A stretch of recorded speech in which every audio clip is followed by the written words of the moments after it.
Hello everyone, अस्सलाम वालेकुम। तो जैसे कि मैंने स्टार्ट किया आप सभी के लिए 1 मिनट ग्रामर, वो भी क्विक रिवीजन के लिए। तो आप लोग पूरा वीडियो ज़रूर देखेंगे, ठीक है। ज़्यादा लॉन्ग तो वीडियो नहीं बनाऊंगी मैं, 1 से 1.5 मिनट के अंदर आप लोग को मैं ये चैप्टर्स यानी कि जो टॉपिक है वो कंप्लीट करा दूंगी। तो यहाँ आज का टॉपिक है तादाद, जिसे इंग्लिश में नंबर कहा जाता है, ठीक है। गिनती, काउंटिंग, ये सब।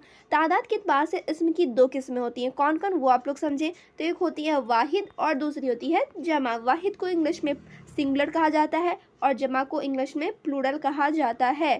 अब यहाँ पे देखिए डेफिनेशन, क्योंकि एग्जाम में डेफिनेशन आ जाते हैं। वाहिद एक चीज़ को कहते हैं, जमा एक से ज़्यादा चीज़ को कहते हैं।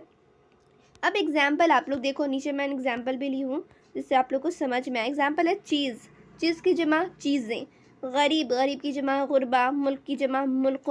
कदम की जमा अकदाम। फ़ौज की जमा अफवाज। समर की असमार। यानी कि समझ लो आप लोग, जैसे बुक है, ठीक है, बुक है यानी किताब, यानी एक किताब की बात की जा रही है, ये हो जाएगी वाहिद। वही में एस लगा रहता है, बुक्स हो जाते हैं, तो बहुत सारी बुक की, बहुत सारी किताबें की बात हो रही थी, तो वो हो जाती है जमा। सिंपल आप लोगों को समझना, वाहिद एक चीज़ को कहा जाता है, जमा एक से ज़्यादा चीज़ को कहा जाता है। और फुल वीडियो का लिंक डिस्क्रिप्शन में मिलने वाला है। अगर आप लोग के पास समय हो, टाइम हो, तो आप लोग ज़रूर वॉच करें।